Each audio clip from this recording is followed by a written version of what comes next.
প্ৰত্যেক বছৰতে সাম্প্ৰদায়িক সম্প্ৰীতি দিৱস হিচাপে আমি পালন কৰি আহিছোঁ। কি কাৰণে 6 ডিচেম্বৰ বিখ্যাত আপোনালোকে জানে।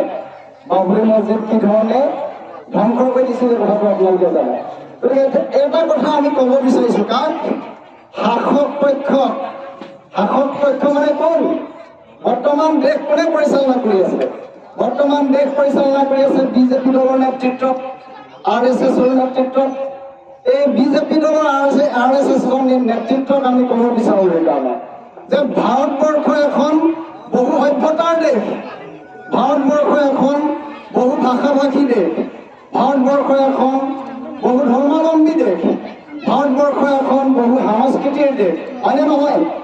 এই বৈচিত্ৰতাৰ মাজত যি ঐক্য, এই বৈচিত্ৰতাৰ মাজত ঐক্যৰ ভিত্তিত আমি জীৱন নিৰ্বাহ কৰি আছোঁ।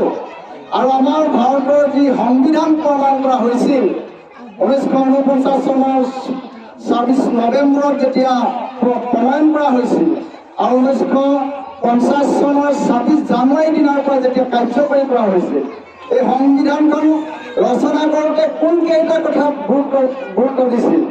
কোনকেইটা কথাক লৈ গুৰুত্ব দিছিল?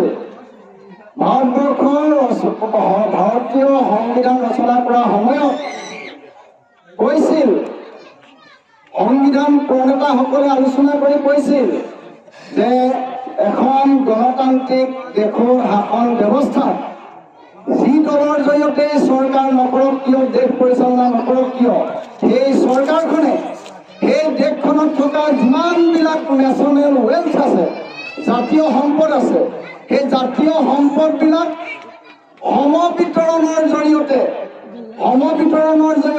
সকলো জনগণৰ কল্যাণ নিশ্চিত কৰাটো, সকলো জনগণৰ কল্যাণ সাধিব লাগিব, সকলো জনগণৰ প্ৰগতি কৰিব লাগিব। এই কথাখিনি লৈ আচলতে ভাৰতীয় সংবিধানখন ৰচনা কৰা হৈছিল। আৰু তাৰ পাতনিত কেইটামান প্ৰথম অৱস্থাত 3টা শব্দ প্ৰধানতঃ তাত অন্তৰ্ভুক্ত কৰিছিল।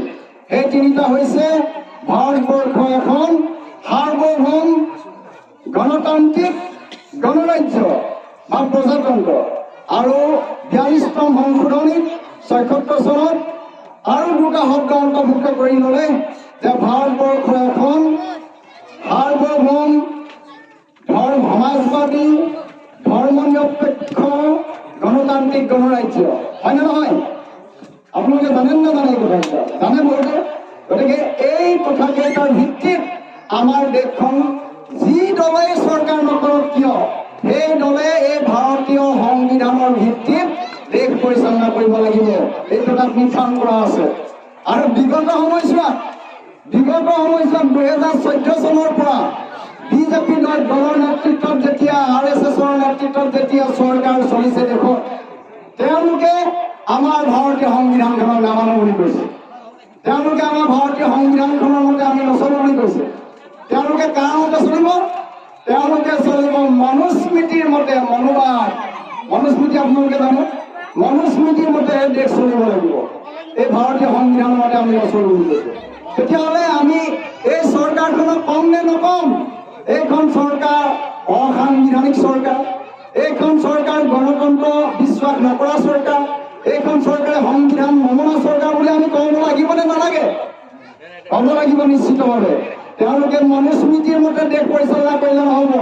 মনুস্মৃতিৰ মতে কি? মনুস্মৃতিৰ মতে যি 4 বৰ্ণ আছে, ব্ৰাহ্মণ্যবাদৰ কথা আছে, ব্ৰাহ্মণ্যবাদৰ কথা সম্পৰ্কত জানে। ব্ৰাহ্মণ, ক্ষত্ৰিয়, বৈশ্য, শূদ্ৰৰ যি 4 বৰ্ণ বিভক্ত কৰিছে, কোনে কি ধৰণৰ কাম কৰিব, একেবাৰে শূদ্ৰসকলক কি ধৰণে নিজ জ্ঞান কৰে আপোনালোকে জানে। গতিকে সমাজত এই ধৰণৰ চিষ্টেমত চলিলে নহ'ব। যে আমাৰ ভাৰতীয় সংবিধানৰ ভিত্তিত দেশ চলাব লাগিব, এই কথাটো আমি RSSৰ নেতা মোহন ভাগৱত আৰু বিজেপি চৰকাৰৰ মুৰব্বী, দেশৰ মুৰব্বী, চৰকাৰৰ মুৰব্বী আমাৰ নৰেন্দ্ৰ মোদী ডাঙৰীয়া আৰু অসম চৰকাৰৰ বিজেপি নেতাসকল, প্ৰধানমন্ত্ৰী মুখ্যমন্ত্ৰী হিমন্ত বিশ্ব শৰ্মা ডাঙৰীয়া, সৰ্বানন্দ সোণোৱাল ডাঙৰীয়া, এইসকলক আমি সময় দিব বিচাৰিছোঁ এই মঞ্চৰ পৰা। তেওঁলোকে ভাৰতীয় সংবিধানৰ ভিত্তিত আমাৰ দেশ পৰিচালনা কৰিব লাগিব নালাগে? আমি সকলোৱে সংবিধান ৰক্ষাৰ কাৰণে যুঁজ কৰিব লাগিব। আমি সকলোৱে দেশৰ গণতন্ত্ৰ ৰক্ষাৰ কাৰণে যুঁজ কৰিব লাগিব। আমাৰ দেশৰ যি সংবিধানৰ ধৰ্মনিৰপেক্ষতা আমাৰ পৰিকাঠামোক ৰক্ষা কৰাৰ কাৰণে আমি যুঁজ কৰিব লাগিব। এই হৈছে আহ্বান, কমিউনিষ্ট পাৰ্টীৰ আহ্বান। আমি সেই আহ্বানৰ ভিত্তিত আমি আগবাঢ়িব লাগিব। আমাৰ কমিউনিষ্ট পাৰ্টি এটা ঐতিহাসিক, আমাৰ এটা ঐতিহ্যপূৰ্ণ, আমাৰ গৌৰৱ উজ্জ্বল ইতিহাস আছে। আপোনালোকে জানে বহুতে কমিউনিষ্ট পাৰ্টীয়ে স্বাধীনতা আন্দোলনত অংশগ্ৰহণ কৰিছিল, আত্মবলিদান দিছিল। বহু কমিউনিষ্টে আত্মবলিদান দিছিল ভাৰতবৰ্ষক ব্ৰিটিছৰ পৰা স্বাধীন কৰোঁতে। তাৰ লগত কংগ্ৰেছৰ লগত, কংগ্ৰেছ দলটো আৰু কমিউনিষ্ট পাৰ্টি, এই দুটা পাৰ্টীয়ে প্ৰধানকৈ ভাৰতবৰ্ষক স্বাধীনতা আনি দিয়াত দেশবাসী জনগণক নেতৃত্ব দিছিল। কিন্তু আজি যিসকলে দেশৰ শাসন ক্ষমতাত আছে, তেখেতসকলে কিন্তু স্বাধীনতা আন্দোলনত RSSৰ কোনো ভূমিকা নাছিল। এই কথাটো মনত ৰাখিব লাগিব। সকলোৱে এই কথাটো জানিব লাগিব, নজনাসকলক আমি জনাব লাগিব।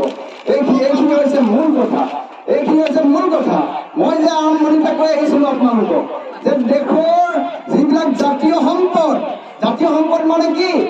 আমাৰ যিবিলাক প্ৰাকৃতিক সম্পদ, খনিজ সম্পদ, বনজ সম্পদ, কৃষি সম্পদকে আদি কৰি যিমানবিলাক সম্পদ আছে, এই সম্পদবিলাকৰ সমবিতৰণৰ জৰিয়তে সকলো জনগণৰ কল্যাণ সাধিব লাগিব। কিন্তু আজি কি হৈছে, বাস্তৱ ক্ষেত্ৰত কি হৈছে? আজি দেশৰ সম্পদবিলাক বিজেপি দলে কাক গতাই দিছে? মুকেশ আম্বানী। বিজেপি দলে গতাই দিছে মুকেশ আম্বানী, গৌতম আদানী, এই ধৰণৰ যিবিলাক ডাঙৰ ডাঙৰ পুঁজিপতি কৰ্পৰেট গোষ্ঠী আছে, এই কৰ্পৰেট গোষ্ঠীসকলক আমাৰ দেশৰ ভূমি গতাই দিছে, মাটি গতাই দিছে, বনজ সম্পদ, কৃষি সম্পদ, খনিজ সম্পদ, জলজ সম্পদ সকলো গতাই দিছে। গতিকে সংবিধানৰ এই ৰচনা কৰোঁতে যি কথা কেইটা কোৱা হৈছিল, কিন্তু এতিয়া বাস্তৱত তাৰ ওলোটা কোৱা হৈছে। গতিকে আমাৰ বিকাশ হোৱা নাই। আমাৰ সকলো জনগণৰ জীৱন ধাৰণৰ মান উন্নত হৈছে নেকি?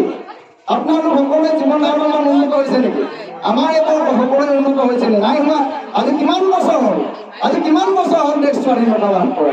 আজি কেৱল এক শ্ৰেণী মানুহে সাংঘাতিক ধৰণৰ অৰ্থনৈতিক বিকাশ ঘটাইছে আৰু এক শ্ৰেণী মানুহৰ অৱস্থা সাংঘাতিক ধৰণে তললৈ গৈছে।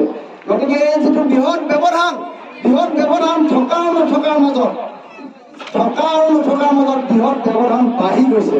গতিকে এই ব্যৱধানটো নাইকিয়া কৰিব লাগিব। এই ব্যৱধানটো নাইকিয়া কৰিবৰ কাৰণে কমিউনিষ্ট আন্দোলনটোৰ শক্তিশালী কৰিব লাগিব। কমিউনিষ্ট আন্দোলন চুকে কোণে, দেশৰ চুকে কোণে, ৰাজ্যে জিলাই সংগঠিত কৰি এই কথা বাৰ্তাখিনি জনাই দিব লাগিব, জনগণক সংগঠিত কৰিব লাগিব। চৰকাৰে এতিয়া কিছুমান আঁচনি লৈছে, ভাল পাইছোঁ। বিজেপি চৰকাৰকো কিছুমান আঁচনি লৈছে, ভাল পাইছোঁ। কংগ্ৰেছৰ চৰকাৰেও কিছুমান আঁচনি লৈছিলে, ভাল পাইছোঁ। এই আঁচনিবিলাক আমাৰ জীৱন ধাৰণৰ মান উন্নত কৰা আঁচনি নহয়। কেৱল কেইমাহমানৰ কাৰণে সকাহ দিয়া অকণমান সহায়হে হৈছে এই আঁচনিবিলাকৰ জৰিয়তে। আমি অলপ সহায়হে পাইছোঁ। চাউল দিছে, অলপ সহায়হে হৈছে। অৰুণোদয়ৰ জৰিয়তে 1250 দিছে, সহায়হে হৈছে। ঘৰ এটা অকণমান দিছে, অকণমান সহায়হে হৈছে, হয়নে নহয়? বা এই আৰু কি দিছে, আৰু উজালাৰ জৰিয়তে গেছ দিয়াৰ কথা কৈছে, অলপ সহায়হে হৈছে, হয়নে নহয়? 1250 টকা দিছোঁ বুলি কৈছে হিমন্ত বিশ্ব শৰ্মা ডাঙৰীয়া। কি বুলি কৈছে লগত কি বুলি কৈছে? যে এই 1250 টকাৰ জৰিয়তে আমাৰ গাঁৱৰ মহিলাসকলক আমি 3টা প্ৰধান কাম কৰিবলৈ সহায় কৰি দিছোঁ। সেই 3টা প্ৰধান কাম কি? এই মাহটোত খাদ্য সামগ্ৰীবিলাক কিনিব পাৰিছে 1200 টকাত, আৰু এই মাহটোত পৰিয়ালটোত যিমান ঔষধ পাতি দৰকাৰ হয় সেইখিনি কিনিব পাৰিছে 1250 টকাত, আৰু মাহটোত কিমান বিজুলী বিল হৈছে সেই বিজুলী বিল দিব পাৰিছে। এতিয়া ভাবক আপোনালোকে 1250 টকাত আপোনালোকৰ হয়নি মাহটো? 1250 টকাত এমাহ চলিব পাৰে নেকি? দাইল কেই কেজি লাগে আপোনালোকক? মাহটো দাইল কেই কেজি লাগে? দাইল আজি 120 টকা ভালটো। মিঠাতেল কিমান আজি? 200 টকা লিটাৰ আকৌ পালেগৈ, পাৰ হৈ গৈছে। কিমান লাগে আপোনালোকৰ মাহটো? আলু কেই কেজি লাগে? আলু 20 টকাৰ ওপৰত। পিঁয়াজ কেই কেজি লাগে? পিঁয়াজ 30 টকাৰ ওপৰত।